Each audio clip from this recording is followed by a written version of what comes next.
se a gente fala a partir do ponto de vista da Amazônia brasileira, quando você fala em ponte, você pode falar, claro, na articulação, né? Você transpor um rio, um lago e poder acessar por terra outras localidades, né? Isso, sem dúvida, é um benefício, né? Uma integração espacial. Mas isso, por a gente estar na Amazônia, também inevitavelmente leva a uma outra discussão, uma outra reflexão. A região tem agora a gente teve, né, uma redução do espelho d'água na região, mas a gente tem alguma coisa entre 10 a 15 mil quilômetros de rios, a maioria deles navegáveis. Todas as localidades mais antigas da região, seculares, estão na beira de rios. Até cidades fundadas no século XIX ainda estão na beira de rios. Ou seja, você tem aí uma forma de acesso que já está na paisagem e que deveria ser mais aproveitada. Exige obra, exige investimento, principalmente para carga, né, para grandes volumes, mas ela não é a mesma coisa que a estrada. Ou seja, ela é ambientalmente muito menos impactante, ela exige proporcionalmente menos intervenção e ela deveria ser uma alternativa para nós. Isso não significa que você não deva fazer ligações por terra, mas a gente tem que pensar, na verdade, no que é a característica da nossa região. Na Amazônia, a ideia de você ligar as localidades por estradas sempre foi muito associada ao desmatamento, à desestruturação das economias regionais. As pessoas tinham o seu sustento, perdiam o seu sustento, porque a estrada passava na terra que ela usava, né, para produzir. Então, nós temos um histórico muito mais negativo do que positivo associado às estradas,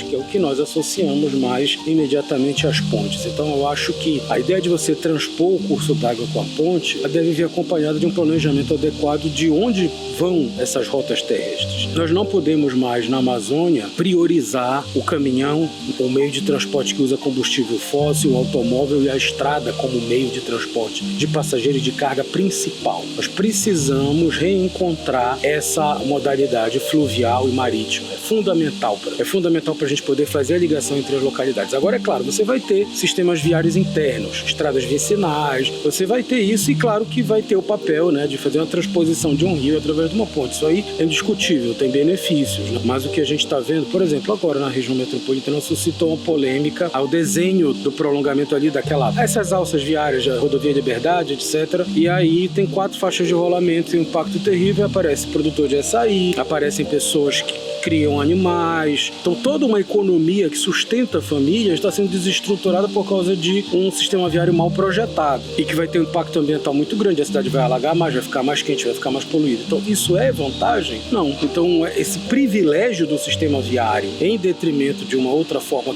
combinada com o fluvial seria muito mais interessante para a gente do que você simplesmente privilegiar o sistema viário. Isso não faz sentido, socialmente falando. A gente não está, por exemplo, no Nordeste brasileiro. Na Amazônia, a integração rodoviária, qual é o problema? O primeiro problema é a própria paisagem. Outra questão que é o seguinte: quando é que esse rodoviarismo surge no Brasil? Na ditadura de 64. Por que ele surge no Brasil? Porque os militares da ditadura eram todos capachos dos americanos. Quem queria disseminar o petróleo no mundo eram os americanos, como estão até agora. Então o que eles estavam querendo fazer? Popularizar o automóvel. Os americanos conseguiram popularizar o automóvel depois do final da Segunda Guerra Mundial. O automóvel, ele não é só uma máquina que você usa, compra a prestação e te permite ir para qualquer lugar, a qualquer momento. O automóvel é uma máquina de gastar petróleo. O automóvel consome petróleo para fazer energia, ele consome petróleo para o pneu, para fazer vedações, borrachas, lubrificantes, a tinta, o plástico. Ele gera um serviço que usa petróleo na manutenção e etc. Ele usa, inclusive,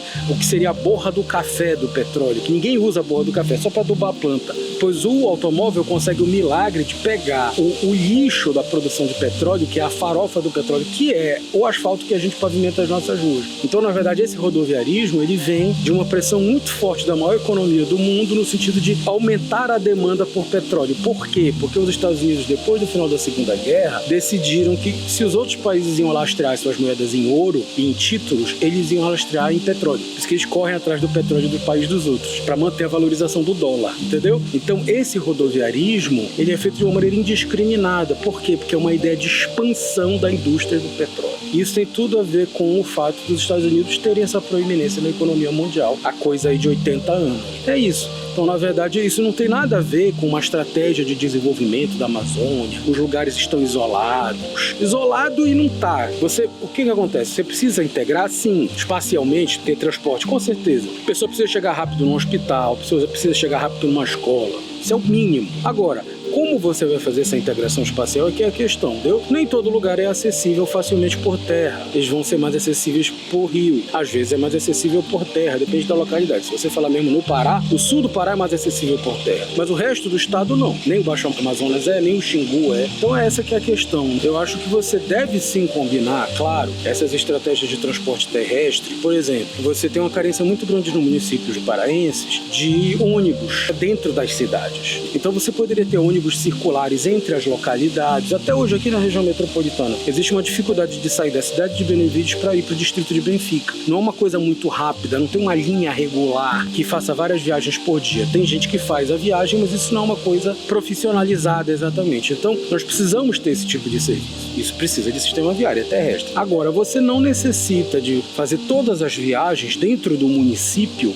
dependendo exclusivamente da conexão rodoviária, porque aí ela vai mudar o preço da terra, ela pode valorizar a terra de alguém, então pode atingir interesses que não são muito públicos, né, republicanos, e também você vai gerar uma despesa muito grande, porque o viário, ele normalmente ele é asfaltado, então isso é petróleo, é um custo muito alto. Você pode ter um custo que fica entre 100 mil a $1 milhão por quilômetro. Então não é uma coisa barata para você fazer do zero um sistema viário completo. Então é a questão assim, você vale a pena esse tipo de investimento ou você combina as maiores distâncias, né? Aí claro, você tem que ter embarcações mais modernas, né? É óbvio, né? Você não vai fazer tudo com popopô, não é possível. Mas combinar, né? Então, por que isso não é feito? Porque isso não é feito porque isso não dá dinheiro para determinados grupos que são mais poderosos, né? Que são elite econômica e às vezes inclusive elite econômica internacional. Essa é a questão. Então o rodoviarismo na Amazônia sempre foi um caso de desastre absoluto, de tornar a população miserável, porque tira o sustento das pessoas, corta totalmente as possibilidades de acesso à terra, e você inclusive radicaliza o controle da propriedade privada da terra com as estradas. Então aquela coisa da população cabocla compartilhar pomares, pescar no lago, tudo isso passa a ser muito mais controlado quando o acesso é feito por estrada. Essa é uma questão também. Então não é você ser contra o viário terrestre, né? Contra a ponte, contra a estrada, mas é pensar assim, na nossa região, o nosso histórico é muito negativo. Você tem que proibir a estrada? Não, mas ela tem que ser muito mais restrita a um exemplo mais micro-regional do que ser uma grande forma de conexão. Você vai chegar daqui até no Acre, numa rodovia, não faz sentido, não é por aí.